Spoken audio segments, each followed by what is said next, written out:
that the building happened to be shaking while this group of men were singing. I thought that was pretty neat. I don't know if you thought about that or not. That was pretty neat. We're going to talk now about overcoming obstacles to maturity, and there are a number of those, particularly in the culture in which we live. If you've got your books there, we'll be filling in some blanks. But have you ever thought about this? And Brandon accused me of showing my age a little bit ago, and I assure you that I'm about to do that again. But what did you want to be when you grow up? And this was one of those questions that I wanted to kind of ask. I didn't know there was going to be 300 here, guys. Seriously, I was going to go around. What did you want to be when you grew up? You know, and did you grow up to be that and that sort of thing? I always wanted to be three things when I grew up. Especially after I started thinking seriously, I wanted to be either a veterinarian or a lawyer or a preacher. And in some sense, I've done all three of those things in some sense. So yeah, I'm kind of doing what I always wanted to do. But what did you want to be when you grew up? You know, people always ask you that when you were a little boy. Maybe they said, maybe you said you wanted to be a doctor. Okay, I don't know if we've got anybody in here who's a doctor. Anybody got any doctors in here? Okay, no doctors, all right. So y'all didn't think that? Y'all were probably thinking more in the line of what I was thinking about, right? You wanted to be an astronaut. Okay, did you want to be an astronaut? So we got some folks who wanted to be astronauts. But maybe your ambitions were not quite as galactic, and you said, you know, I don't have to fly a spaceship. I just want to fly, I just want to fly a plane. You know, when I grow up, I just want to be Maverick.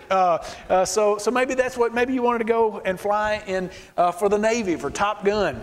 Interestingly, we have a young man at church right now who that was always his dream, and he actually got into the program. So we're super excited about that. But maybe you said, I don't have to fly an F-16 or F-17 or whatever that was. I just want to drive a fast car, right? I just want to wear a knife and a little leather sheath on my belt and drive a fast car. And so maybe you said that's what I want to do. Maybe you said, I don't even have to drive a fast car. I'll just ride a horse around. I want to be a cowboy. Maybe you want to be a cowboy when you grew up. Or maybe you said, look, I don't want to do all those things I don't want to do. As long as I could be Michael Jordan, then that'll be fine. If I grow up to be Michael Jordan, that will be great. So I put these up here to show you that we have, particularly when we are young, an idea of what our futures are going to look like. An idea of this is what I am going to do. I mentored a little junior high boy at the church building, has a junior high school across from it, and I mentored him last year, and we were talking about his future. And I said, well, what do you want to be when you grow up? And he said, well, I either want to be a YouTuber or play in the NBA. Okay, and he was about 4'8", and so I said, man, we might need to rethink that. We might need to think the being a professional YouTuber or being in the NBA. But in most of us are like that, right? When we're young, we have this idea of what our future is going to be like, what it's going to look like, whether we're going to be, we're going to fly jets or fly spaceships or ride, be a race car driver or a cowboy or something. We have these ideas. And isn't it interesting as you look at these, with maybe the exception of the doctor there, that many of those things that we desire to be or we think that we want to be when we grow up are just things that we like when we're boys, right? They're just things that we like when we're boys. Now, that's not to say we don't appreciate jets or fast cars or even basketball now, right? But it is to say that our aspirations about what we're going to be are not related to the things that we like when we were a boy, when we spoke as a child and understood as a child and thought as a child. But I'm going to suggest to you that we live in a culture that presents obstacles to us in becoming men. Okay, it does. And everybody's chuckling at this. I know you're chuckling about this. It is not funny. And here's why. I mean, it is funny. I get that. But if this wasn't such a predominant mindset, it would be a lot funnier. But the fact that it is a predominant mindset in the culture in which we live makes this a tragedy.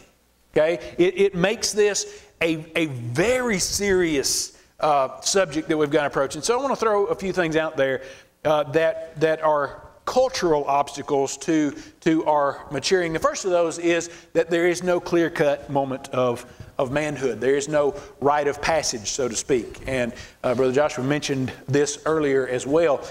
In different societies and through different times, there have been things. Different cultures has different things. The Jewish, of course, had the bar mitzvah, the time at which the young man became a son of the law.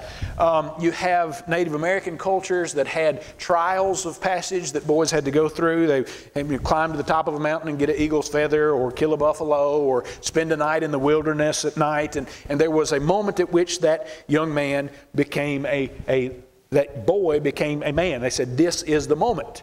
At that point, he was expected to begin acting like a man. He was to begin doing those things that men do. His society, which perhaps had been up to that point dominated by feminine presence in his life, now became dominated by masculine presence in his life. And he changed at a given moment. Now, there are two things that have been the result of the fact that we don't have a clear rite of passage into manhood in our culture. And this, to me, has been something I've thought about for a very long time. When we wrote Men in the Making 7 or 8 years ago now, the thought was, I was sitting around 25-year-old with 2 kids saying, well, I guess it's okay to say I'm a man now. That there is some ambiguity as to when that occurs. When do I become a man? So the two things that I want to suggest to you that happen because we don't have a clear-cut moment of manhood or a rite of passage are there is significant ambiguity about when that occurs. And 2, other cultures, subcultures so to speak, have created their own rites of passage which very often are sinful. You have a lot of subcultures. Some gangs, for instance, where the rite of passage is you kill somebody, okay? Then you're a man. Maybe it is the cultural rite of passage of fathering a child. I don't know if I read a story a couple years ago about an 11-year-old boy who had 4 children by four different women. And yet, hey, if that's the standard, well, he's fathered a child. But if we look at these things, and rape is one of these rites of passage, so to speak, that some cultures have adopted as the moment when a boy becomes a man. And what I'm telling you is that the failure of our culture to accurately identify or to definitively identify when a boy becomes a man has created a lot of ambiguity about when that occurs, and has prompted some subcultures to create their own rites of passage, which are very often violent, sinful, and misogynistic, and at least irresponsible. So when we look at this is a serious thing. And I like the suggestion from earlier that we do something about that. That we, at some point, at least be talking about this. This is when you become a man. But I'm going to show you a couple of reasons why I think we haven't done that. Another cultural obstacle to maturity is, I think, an economic and educational system that does not promote maturity. Okay, it does not. Back several years ago now, probably 20 years ago now, certainly 25 or 30, it was not assumed that your parents were going to pay for you to go to college. As a matter of fact, I talked to so many folks who worked their own way through college. They were the first person in their family who worked through college. They worked 3 jobs, went to college, went to class, studied. When they got done with that, they went to job number 1. When they got done with job number 1, they went to job number 2. Then they went to school again the next day. And they paid their way through college. But we have lived in a culture, or at some point somebody said, oh, your parents owe you a college education.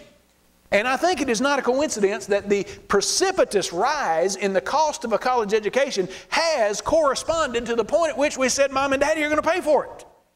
And so we've got folks coming out of school whose parents have spent $100,000 on a college education, and they come out and are being offered an $18,000 a year job, and they say, well, I can't afford to do that. I'll just live with mom and dad until I can get a job that lets me pay off my student loan. Oh, and by the way, let's speak to our government about paying off my student loan. But we have lived in an educational system and are seeing the failure of higher education. And if you think this sounds like a soapbox for me, you're exactly right. But I believe this. I believe that if we tell our children that we are going to take care of all your expenses until you're 24 years old and get out of college, and then you can be on all our insurance, we're going to pay for everything. And I guess that kind of goes with our next one here, enabling and codependent parents. That we don't tell our kids that we have expectations for them. That we don't tell them, hey, at this point, this is going to happen. Okay? At this point, you're going to be expected to do this and then done that. And you might say, well, Stan, everybody has their own parenting techniques, and I know that. But what I'm telling you is that the culture that we have raised our children of this last generation is a culture that says we will do it for you. You don't have to do it for yourself because we love you so much. And we have crippled them by not demanding that they become the mature people that they ought to be. So let's not do that, okay? Let's not do that. And this kind of goes along with this. Overprotective parents, we don't let our kids learn from the consequences of their actions. When I was growing up, if we had seen anybody with a helmet on their head while they were riding a bicycle, we would have made a great deal of fun of them. I see kids going down the street, they're on their roller skates, man. They got pads from here to here and here to here and here to here. And you know what they learn? They learn that it's okay to fall. You just bounce, okay? It's okay to fall, and you're not going to get hurt, and we're going to armor you from top to bottom. Folks, I honestly believe that and this is a weird connection to make, but we have done the exact same thing with sex education. Okay, we've told our kids that if you put enough armor on, you put enough stuff on, you can go out there and do whatever you want, hit the floor, hit the ground, and you won't be hurt. We've done exactly the same things with sexuality. We've said, look, if you put the right things on, you go out there and you won't get hurt. We have been so overprotective of our kids. We got our girls a trampoline when they were about 4. Folks would come over to the house, and I adamantly refused to put up one of those nets around that trampoline. Okay, I did. We go to other people's houses, they got the nets, kids are bouncing off the walls. And people will come over, they see my little kids, they're flying all over the place. They said, Stan, what's going to happen if they fall off of that thing? I said, well, next time they won't jump so close to the edge. And so we never had the net. But when we protect our children to the point that they don't learn, if you do this, this happens, we are not promoting maturity or the development of maturity for them either as boys or girls. They have to learn that there are actions and there are consequences, and the sooner that they learn that, the better off that they are going to be in the long run. And then when we enable them, and these codependent parents who can't get their kids to move out of the basement when they're 25, you know why that is? Because when they were 16, 17, and it looked like those kids were going to graduate from high school, they said, oh, I just can't take it when they leave. I just don't want them to leave. We're going to be so sad when they leave. I just want to keep them right here. Folks, you don't raise your kids to keep them there. You do not, and I'm dead serious about this. You do not raise, a mama bird does not raise her baby birds, to stay in that nest. She does not raise them to stay in that nest and keep quacking and quacking their open mouths so she can stick something in it. She raises them so they can fly. And we are not raising our children so they can fly. If we want to raise mature children, then we better be intent on raising mature children. And of course, I think this probably goes along with that, the idea of absent fathers. Okay, and I put quotation marks around this. Here's what I mean. Because I mean dads who may not be there, and even when they are there, they're not there. Okay?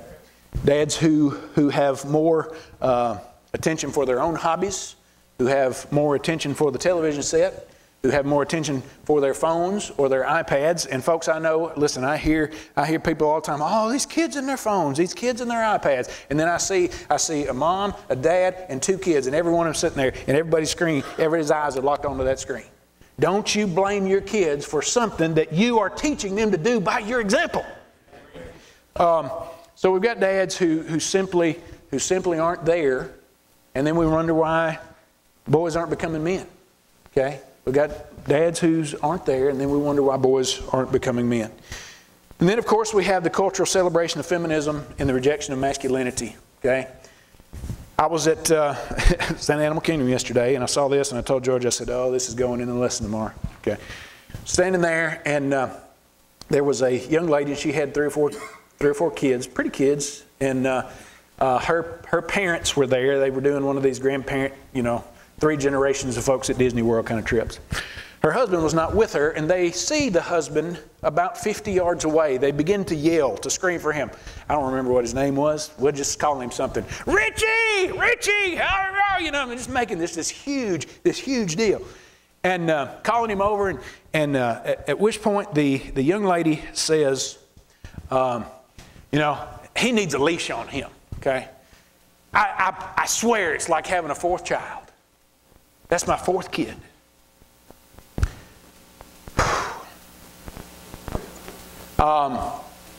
That's a sad thing to hear. Oh, it's a sad thing to hear. And I talked to Georgia, my wife, about this, and she said, well, it's not really men who need to hear that. And I said, well, it's probably true that women need to hear it too. But it's also true that if that man was the mature man that he should be, his wife wouldn't be saying that. Okay? Right? Either he would say, sweetheart, that's not true. That's an offensive thing to say. I wish you wouldn't say it. Okay? Or he would behave in such a way that it wouldn't occur to her to say something like that. All right? So, yeah, it's an offensive thing to say, and it's a thing that no wife should say about her husband. But it's also a thing that every man should live in such a way that his wife would never even think about saying that about him. And yet we have seen this culture celebrate the ascendancy of the feminine over the male. And I think by in some sense of historical justice, maybe, I don't know what. But I'm telling you that if we'll do the jobs that we're supposed to do, we'll be the men that we're supposed to do, then we can celebrate feminism. We can celebrate masculinity. We can understand the complementary nature of both, and that God did not make women to do everything that men could do. God made women to do everything that men cannot do. And that's what we need to know, okay? And vice versa. And then, of course, we have this cultural celebration of perpetual youth, okay? And you know what that is? What that means is that we look at this thing and we say, I just don't want to grow up. We got 50, 60-year-old people. I just don't want to grow up. I see people wearing shirts around all the time. Adulting. I just can't do it today. I didn't even know adulting was a verb, right? That's like a verb that has been created in the last couple of years. I thought, though, I was under the impression that adulting is what we were supposed to be doing, right? That we are not kids anymore and therefore should not be acting like it. That we are mature people who need to not celebrate perpetual youth, but understand that the wisdom and strength that comes from being a competent, mature person to live in this world that God made and to do our best with it. And that's what we are called to be. And I think, of course, something that we're hoping and working on rectifying today is the failure of the church to teach, model, and expect maturity. Now, let me tell you why I say that's a thing, okay? Because in a lot of systems, in a lot of church systems, in a lot of churches, our kids do the vacation Bible school, and they do the camp, and they do the youth group, and they do all of that kind of thing. And then all of a sudden, when they hit 18 and go to college or whatever, and again, don't get me started on that, but they hit 18 and they leave, and they come back, and then where are they? Where are they in church? What is their job in church? What is their place in church?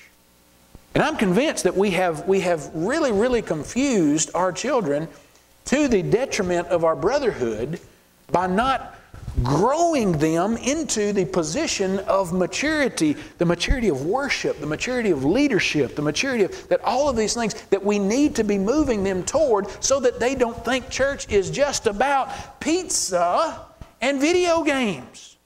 That's what we need to be doing, and we're not doing that. And so at 18, when they come back, and now all of a sudden, look, where do they go? What do they do?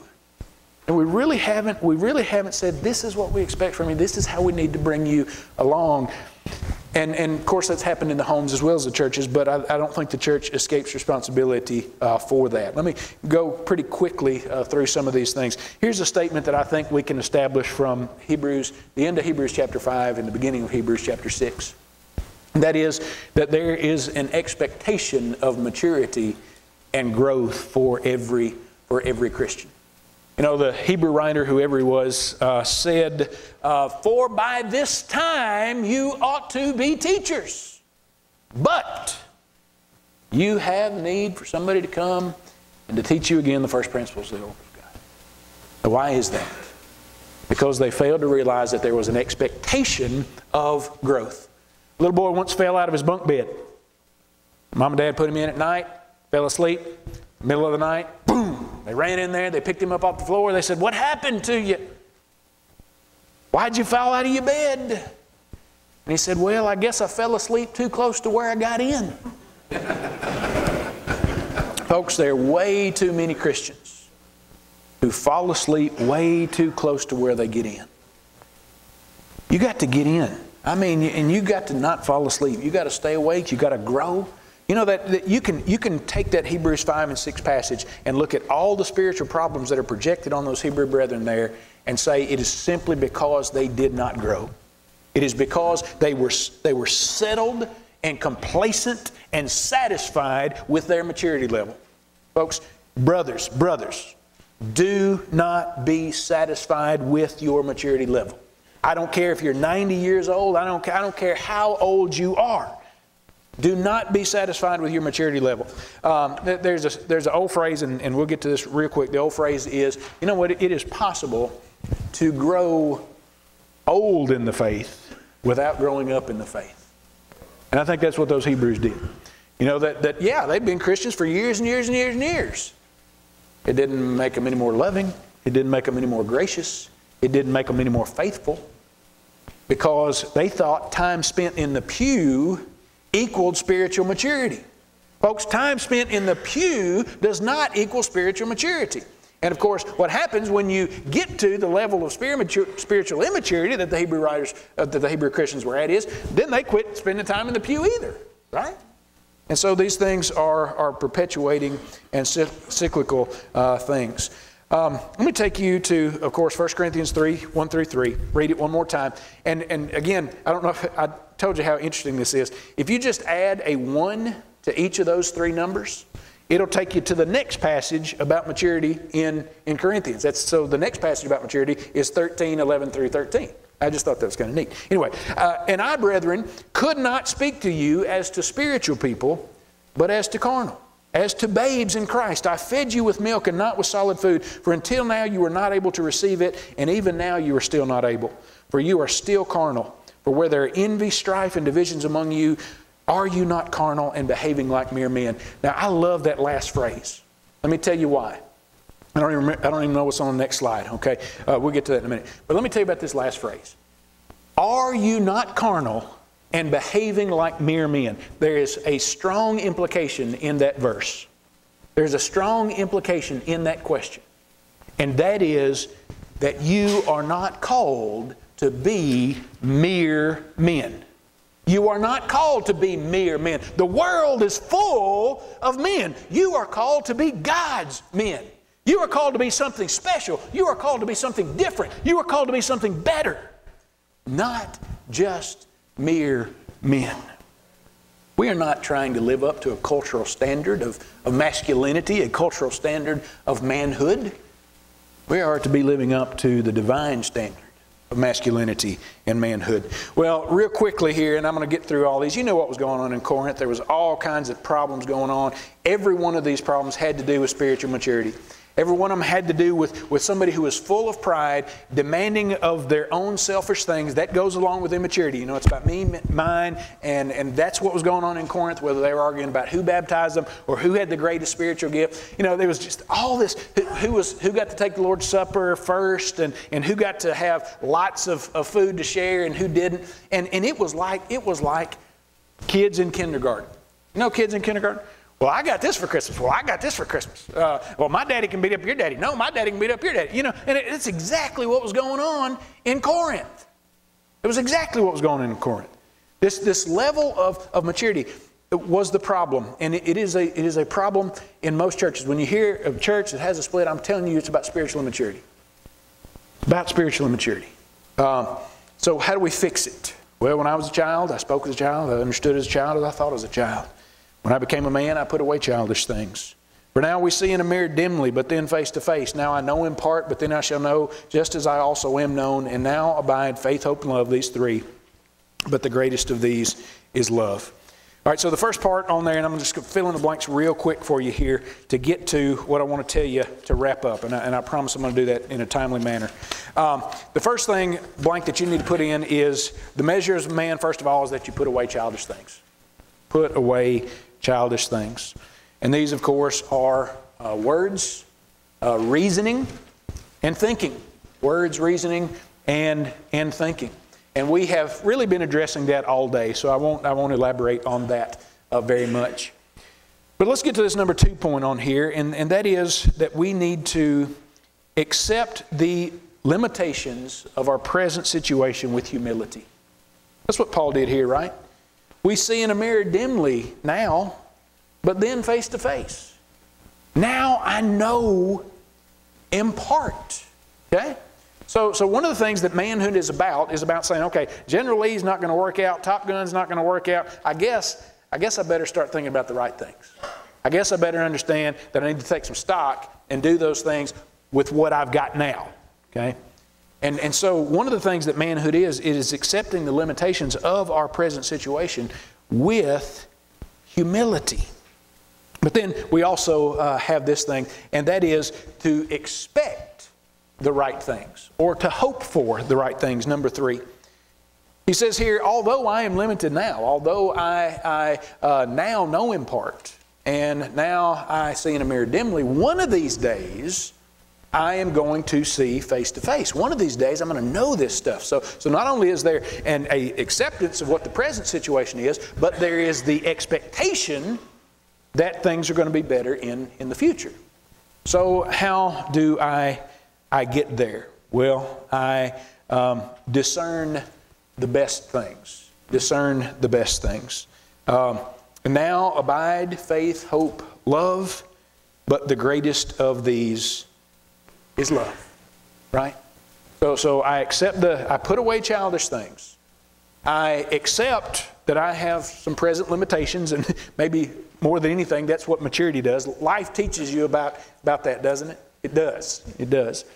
But I don't have to, that's not where I have to stay, because I accept my present limitations with humility. This is what I can honestly do, but I also have expectation of future things, okay? And then, lastly, I discern the best things. I discern the best things. And those are faith, hope, and love. But of course, the single thing that I think this passage written to the most immature church in the New Testament teaches is that if I really, really, really want to be the man that God wants me to be, then I have to have the best thing of all, right? Now abide in faith, hope, love. But the greatest of these is love. The greatest is love. And I will tell you that I believe the single best cure for immaturity among the people of God is love. And I also believe that that's because it is the most godlike. That God is love.